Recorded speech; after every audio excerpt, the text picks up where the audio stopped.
मंत्री साथी भी हमारे कल आने वाले हैं, उनके साथ भी बात होगी। सोच विचार कर लो, मदर सैंक्शन पहली किस्त पूरी जारी कर दी है, लेकिन खर्चा समय पर नहीं करते आप। सबको नहीं कह रहा, लेकिन अपने अपने राज्य में देखो कई। अगर MIDH का पैसा खर्चा नहीं हो तो ये तो शर्म की बात है, दुर्भाग्य की बात है। उस पैसे को समय पर पूरा खर्च करना ताकि परिणाम लेके आ पाए,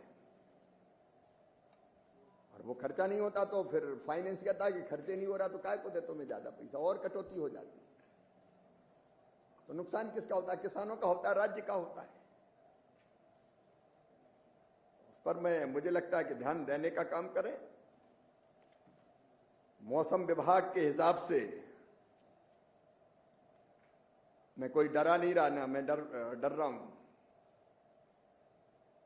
अल नीनो की चर्चा सुनते रहते हैं हम लोग, लेकिन कोई घबराने की जरूरत नहीं है। हम लोग पूरी कोशिश करेंगे, जरूरत पड़ेगी तो जिलों के लिए कंटेंजेंसी प्लान भी बनेंगे। फसल बदलने की जरूरत होगी, पानी की गिरने अभी कोई अंतिम अनुमान नहीं आया, अभी केवल अटकलें हैं ये सब। लेकिन जैसी जरूरत होगी और जैसी परिस्थिति होगी राज्य के लिए, वैसा हम करेंगे। मैं केवल इतना और कहना चाहता हूं, क्योंकि 11 बजे हमें ये खत्म करके चर्चा के लिए बैठना है। हर एक राज्य का, मेरे मित्रों, हमें कृषि रोड मैप बनाना है। हर एक राज्य, हम पूरा सहयोग करेंगे। यहां आपके कृषि का रोड मैप बनाइए, आपकी एग्रो क्लाइमेटिक कंडीशंस को देखते हुए, माटी में उपस्थित तत्वों को ध्यान में रखते हुए कौन सी फसल आपके लिए उपयुक्त है, डाइवर्सिफिकेशन के लिए कौन सी उपयुक्त है। मैं उसके विस्तार में नहीं जा रहा, बाद में चर्चा होगी। और उसके साथ साथ फसलवार भी रोड मैप बनेंगे। खेत बचाओ अभियान के बारे में आज आपको गंभीरतापूर्वक सोचना है। प्रधानमंत्री जी विजनरी लीडर हैं, उनको धरती के स्वास्थ्य की भी चिंता है। भारत की जनता के लिए उनकी हर सांस चलती है। किसानों के भी हितैषी है। लगातार खेत बचाओ अभियान पे जोर दे रहे हैं। उस पे कल प्राकृतिक खेती पे भी चर्चा होगी। संतुलित फर्टिलाइजर के उपयोग पर बात करना है। अंधाधुंध क्यों चाहिए? मिडिल ईस्ट के संकट के कारण दिक्कतें भी है। सरकार कोई कसर नहीं छोड़ेगी उपलब्धता में, लेकिन भाई जितना जरूरी उतना ही डालो ना। तो उसके लिए खेत बचाओ अभियान गांव-गांव जाना है, वो पूरी ताकत से करना। मैं भी जाऊंगा भाई, क्योंकि हम जो बड़ी दायित्व पे वो नहीं जाएंगे और नीचे कहेंगे कि आत्मा वाले चले जाओ, उससे काम नहीं चलेगा। उसके लिए ठोस रणनीति बनानी पड़ेगी। जैसे विकसित कृषि संकल्प अभियान में हम लोग जुटे थे, सारे हमारे वैज्ञानिक जाएं, ICAR की टीम, KVK की टीम, कृषि विभाग के राज्य का अमला, एक्सटेंशन का आपका अमला पूरा, प्रगतिशील किसान, FPOs, पैक्स के लोग मिलकर हमको प्रयत्न करना पड़ेगा। ये पेस्टिसाइड नकली के खिलाफ तो कार्रवाई करनी भी, लेकिन दूसरे तरीके भी है। और मैं DG ICAR से कह रहा हूं, ये मित्र कीट वाला जो प्रयोग दुनिया में हो रहा है, पेस्टिसाइड ने कई मित्र कीट मार दिए। और जो हम डाल रहे हैं, जो हमारी फसलों को शत्रु कीट है, हमारे नुकसान पहुंचाते हैं, उनकी प्रतिरोधक क्षमता इतनी विकसित हो गई कि उसका असर भी कई बार नहीं होता। बेंगलोर में हमारा संस्थान है, मैं देख के आया हूं। लेकिन वो केवल संस्थान में चीज नहीं रहेगी। मित्र कीट अगर शत्रु कीट को खा सकते हैं, उनको खत्म कर सकते हैं, तो पेस्टिसाइड, मैं पेस्टिसाइड को एक साथ खत्म करने की बात नहीं कर रहा, लेकिन मित्र कीटों के प्रयोग को हमको बढ़ाना चाहिए। जो मैंने देखा है, जितना है, विशेष प्रकार के फूल अगर आप लगा दें फसल के पास, मित्र कीट आकर्षित होंगे। और वो शत्रु कीट जो हमारी बगल की फसल को नुकसान पहुंचा रहे हैं उनको खा जाएंगे। तो दोस्तों की तो रक्षा कर लो भाई।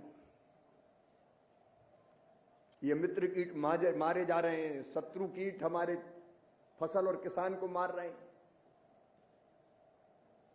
कल मुझे लगता है कि इस पे भी हमको बात करनी चाहिए। एक साथ नहीं होगा, लेकिन धीरे धीरे हम मित्र कीटों की संख्या कैसे बढ़ सकती है और वो फसल को कैसे बचाने में शत्रु कीटों का सफाया कर सकते हैं, उस पर हमको काम करना पड़ेगा। इससे मुझे लगता है पेस्टिसाइड का उपयोग भी कम होगा, किसान को भी फायदा होगा। और जितनी जानकारी मुझे मिली है इनका बहुत उपयोग है, लेकिन आप केवल प्रयोग के तौर पर मत कीजिए। आप पूरी ताकत से इसके वैज्ञानिक पक्ष को भी खेत बचाओ अभियान में हमको किसानों के साथ रखना चाहिए। और कैसे हो सकता है, कितना हो सकता है, मैं सबकी बात नहीं कर रहा। फूल लगेंगे तो आय भी बढ़ेगी, उससे भी परागण भी ठीक होता है। कई प्रकार के कीट ऐसे हैं। तो मुझे लगता है कि जो बीच में कसाना की फसल को नुकसान हो रहा था, जो प्रयोग मेरे सामने आया, और उसमें केरल, तमिलनाडु जैसे राज्यों में उसका भारी नुकसान था, लेकिन हमने परजीवी कीट एनागाइरस लोपेजी द्वारा वहां से बुलाए गए और वहां छोड़ के देखे गए, तो सफलतापूर्वक हमने बिना दवाई के नियंत्रण कर लिया। और पैदावार जो नुकसान के कारण 6 से 12 टन क्या प्रति हेक्टेयर की हो रही थी, वो बढ़ के 20 से 25 टन हो गई। अगर ये हो सकता है तो ये जरूर करना चाहिए हमको। मैं और समय नहीं लूंगा, क्योंकि हमको अब चर्चा के लिए यहां से उठना है। लेकिन अगर यहां से जाएंगे तो ये संकल्प करते हुए कि हम में जितनी क्षमता और सामर्थ्य है, इन अलग अलग मिशनों को, लक्ष्यों को जो आज हमारे सामने, उन पर हम गहरी चर्चा करेंगे और बढ़िया समाधान देने के बाद फिर हम आज उठेंगे, ताकि कल हम देश के सामने खरीफ की फसल का पूरा रोड मैप रख सकें। इस रास्ते पर हम चलेंगे और हमारे किसान का कल्याण करते हुए हमारे देश को आत्मनिर्भर बनाकर ही चैन की सांस लेंगे। बहुत बहुत धन्यवाद। आपका बहुत बहुत आभार। अपने दूरदर्शी विचारों और प्रेरणादायक शब्दों से हम सभी का मार्गदर्शन यहाँ करने के लिए, क्योंकि ये जो अभियान है इसको एक संकल्प के तौर पर हमें लेना होगा। और इससे पहले भी हमने देखा है, आपने जिन संकल्पों की बात की है उन संकल्पों को हमने पूरा किया है एक साथ मिलकर। और एक बार फिर से हम इस सम्मेलन में वो मंथन करेंगे, कृषि की चुनौतियों का समाधान कैसे कर सकते हैं और पूरे विश्व को एक नई राह कैसे दिखा सकते हैं। आपका बहुत बहुत धन्यवाद मंत्री जी। और साथ ही आपको बता दें, हमारे तमाम जो प्रतिभागी यहाँ अलग अलग राज्यों से आए हैं।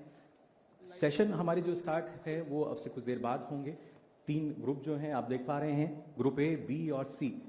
अलग अलग राज्य इन ग्रुप्स में हैं। जैसा कि मंत्री जी ने कहा कि मंथन हम करेंगे, अलग अलग थीम्स हमारी हैं।